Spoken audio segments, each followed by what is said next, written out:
Hey everyone, welcome back to another Talon Tea video. Today I'm bringing you another intergalactic tea. This is a real interesting one called Stone Tea or Goishicha tea. It's a Japanese one. I'll read off the website for you just because it's a lot of interesting information in this weird tea, and then we'll get into brewing it. So, Ghost Stone Tea, this one from Intergalactic Tea, is 20 grams of tea for 16 US dollars. So, quite a pricey one, but once again, this is another real specialty one. Kind of a weird, rare one. So, and goes through quite a process. So, I think the price is justified here, even without tasting it. If anything, it's worth trying, and it's kind of a weird specialty product. So, it's a double fermented tea produced in mountains of Otoyo, Japan. In mid-June, the leaves are harvested by cutting branches. Leaves and branches are steamed in big barrels and sorted. The leaves are stacked 20 inches thick and covered in a straw mat. After a week, the leaves are covered with yellow mold. At this stage is about 6 types of bacteria on the tea. The leaves are put in barrels covered with water used to steam fresh leaves. The barrels are covered in weights and are put on the lid so the leaves remain submerged, not in contact with oxygen, which is anaerobic fermentation. At the end of this fermentation, a single step type of lactic acid bacteria of vegetal origin remains. The leaves, fermented and compressed in the barrels for several weeks, are removed in early August. Cut into squares of an inch and a half and dried for several days in the sun. As they dry, the squares look like Go game pieces, hence the name. So what is it like? Pu'er fubric. It tastes like a tangy plums, lemons, and dates. If you love pu'er or fubric and hei cha, it's not guaranteed you'll like goishi cha. Personally, I love it. You can coax different flavors depending on how you brew it. Brewing gung fu style will bring out tart notes in the first few steepings, boiling 2 grams in 50 milliliters, 1 liter for 10 minutes. Alright, so I'm going to do it, I'll probably do it gung fu style as I always do every tea. Let's see. This method of tea production almost died out before the local government helped keep it going. Fermented everything is in style, so hopefully that will keep demand up. Alright, so double fermented tea. Sounds very interesting. I'm not really sure what temperature to brew it at because it's, I guess, technically a hei cha, kind of a green tea. I don't know. It's interesting for sure. There's the packaging. Always nice labeling on Intergalactic Tea, in my opinion. I do like their labeling. Let me open the bag and we'll go just straight for a dry smell. It smells very fruity. Like there's fruit in there, kind of fruity. Quite a sour smell. It's almost like lemon. And plum? Like a lemon plum smell. Sour lemon plum. Huh, very interesting. And then, let me show you one of the little squares. You can see the layers too. It's quite cool. I don't know how many of these I should use, frankly.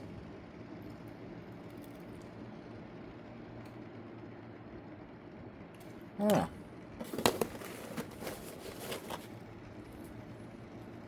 I guess just one? Here's another.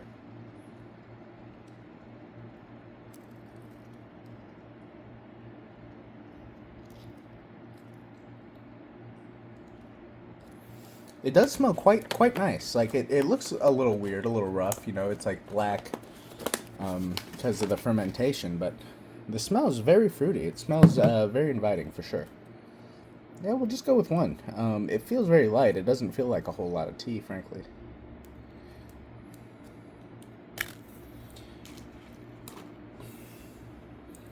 I guess we'll just do a quick flash steep at boiling.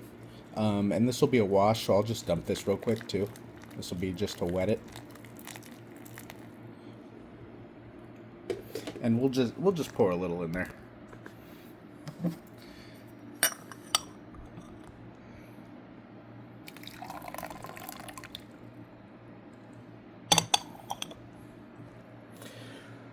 Quite a vibrant yellow color. Wow. Quite intense.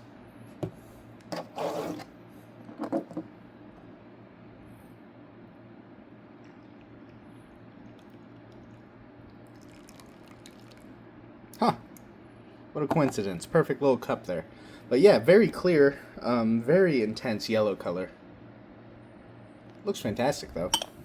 Let's give it a quick smell. Whew. Alright, some funky scents are starting to come out now. Very, very funky smelling. Almost a savory, like, soy sauce-like scent.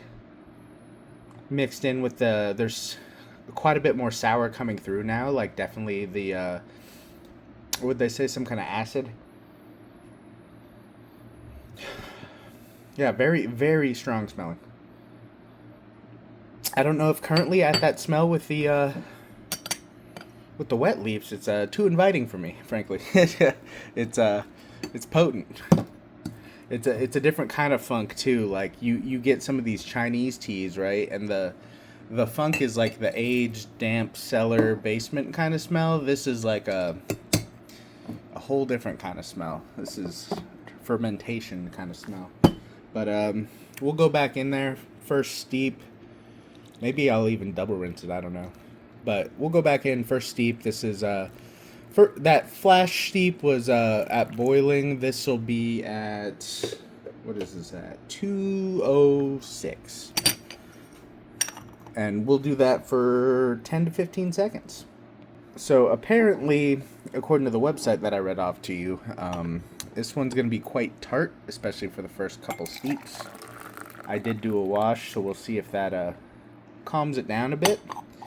This being fermented like a hay cha, it'll probably do fine with all boiling. And the owner of Intergalactic Tea, or whoever wrote that, mentioned you could just set it to boiling for a couple minutes. What does he say? Boiling 2 grams in 500 mils of water, 1 liter for 10 minutes brings out more flavor and reduces acidity. So sounds like he's tested it a bit. But here's that first steep that went for about 15 seconds. Quite a bit less vibrant yellow than that initial wash, which was insane. Here it is in comparison. So still quite yellow, but not quite as vibrant. I don't know if the camera catches that as well. Let me get another scent, see how crazy this still smells. Some of the funk has calmed down a bit. Still quite fruity. Still kind of has a scent I would associate with sourness. Definitely has a fermenty funk to it for sure, though. So this will be interesting. All right, I'm gonna taste this tea. I do wonder if it's high or low caffeine, because a lot of people seem to be under the impression processing and fermenting tea will lower the caffeine, such as chaud pu'er. Which I don't even know if that's true. That's what people say. So I wonder if this would be lower too, going along that line of thought.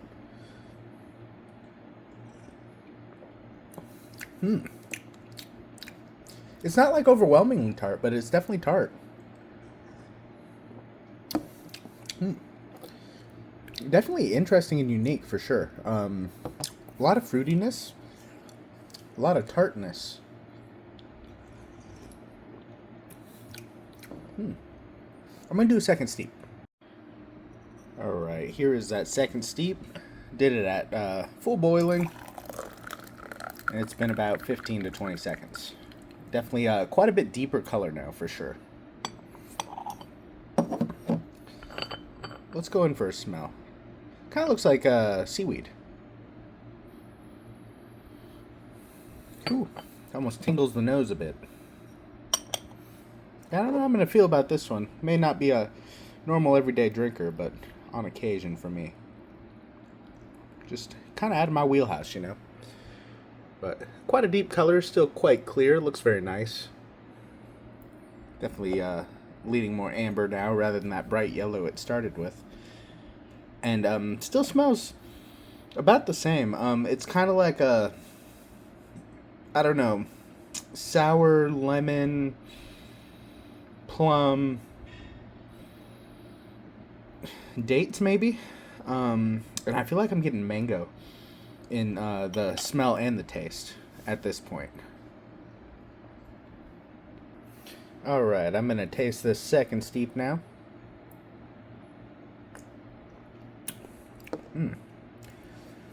It's quite nice, quite refreshing, honestly.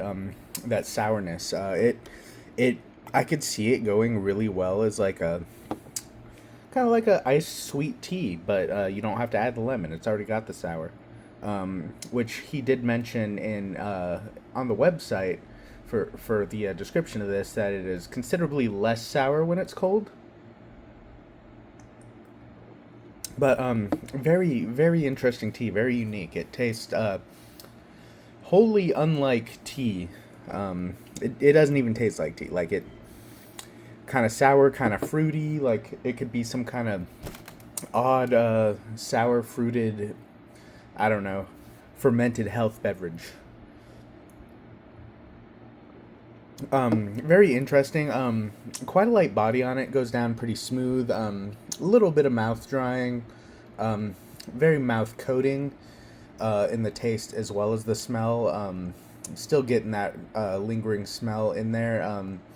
A bit of that funk, that lemon, the tanginess, the plum, a little bit of the sweetness of the like. It's like date. It's like if you've ever had anything sweetened with dates, or if you've had dates, it's like they sweetened it with dates almost, even though this is pure tea. And then I feel like I'm getting like the fruitiness, a bit of mango or something. I could be mistaken, but I think his taste notes on this are very spot on. It was definitely enjoyable. A real treat to try. Very interesting, very unique. Probably not a go-to for me personally, but I could see a lot of people being more into this flavor profile and this style of tea for sure. Yeah, but I think that's all I have on this one. Real interesting one to try for sure. Go Stone Tea Intergalactic Tea. Leave a like, subscribe for more, leave a comment. Thanks for watching. I'll see you.